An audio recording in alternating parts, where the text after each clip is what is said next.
pale and gleaming. Richard seemed to remember receiving the license at a grated window downstairs with a brass plate, but an arrow on cardboard directed him upward. His knees trembled and his stomach churned at the enormity of what he was doing. He turned a corner. A grandmotherly woman reigned within a spacious, idle territory of green-topped desks and great ledgers in steel racks. "Could I get a copy of a marriage license?" he asked her.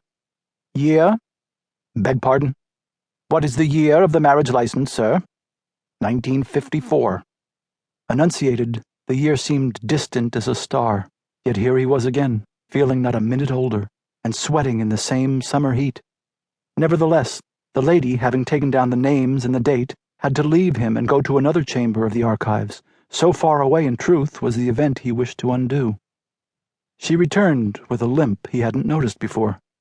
The ledger she carried was 3 feet wide when opened, a sorcerer's tome. She turned the vast pages carefully, as if the chasm of lost life and forsaken time they represented might at a slip leap up and swallow them both. She must once have been a flaming redhead, but her hair had dulled to apricot and had stiffened to permanent curls lifeless as dried paper. She smiled, a crimpy little smile. "Yes," she said, "here we are." And Richard could read upside down on a single long red line Joan's maiden name and his own. Her profession was listed as teacher. She had been an apprentice art teacher. He had forgotten her spattered blue smock, the clayey smell of her fingers, the way she would bicycle to work on even the coldest days. And his own, inferiorly, as student. And their given addresses surprised him in being different. The foyer on Avon Street, the entryway in Lowell House, forgotten doors opening on the corridor of shared addresses that stretched from then to now. Their signatures, he could not bear to study their signatures even upside down. At a glance, Joan's seemed firmer and bluer. "You want 1 or more copies?" 1 should be enough. As fussily as if she had not done this thousands of times before, the former redhead, smoothing the paper and repeatedly dipping her antique pen, copied the information onto a standard form. What else survived of that wedding day? There were a few slides, Richard remembered. A cousin of Joan's had posed the main members of the wedding on the sidewalk outside the church, all gathered round a parking meter. The meter, a slim, silvery representative of the municipality, occupies the place of honor in the grouping, with his narrow head and scarlet tongue. Like the meter, the groom is very thin. He blinked simultaneously with the shutter, so the suggestion of a death mask hovers about his face. The dimpled bride's pose, tense and graceful both, has something dancer-like about it, the feet pointed outward on the hot bricks.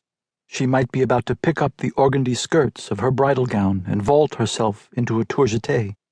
The 4 parents, not yet transmogrified into grandparents, seem dim in the slide, half lost in the fog of light, benevolent and lumpy like the stones of the building in which Richard was shelling out the $3 fee for his copy, his anti-license. Another image was captured by Richard's college roommate, who drove them to their honeymoon cottage in a seaside town an hour south of Cambridge. A croquet set had been left on the porch, and Richard, in one of those stunts he had developed to mask unease, picked up 3 of the balls and began to juggle. The roommate, perhaps also uneasy, snapped the moment up. The red ball hangs there forever, blurred, in the amber slant of the dying light, while the yellow and green glint in Richard's hands, and his face concentrates upward in a slack-jawed ecstasy.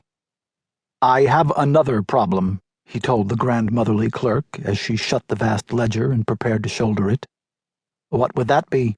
she asked. "I have an affidavit that should be notarized." "That wouldn't be my department, sir. First floor to the left when you get off the elevator, to the right if you use the stairs. The stairs are quicker, if you ask me." He followed her directions and found a young black woman at a steel desk, bristling with gold-framed images of fidelity and solidarity and stability, of children and parents, of a somber brown boy in a brown military uniform, of a family laughing by a lakeside. There was even a photograph of a house, an ordinary little ranch house somewhere with a green lawn. She read Richard's affidavit without comment. He suppressed his urge to beg her pardon. She asked to see his driver's license and compared its face with his.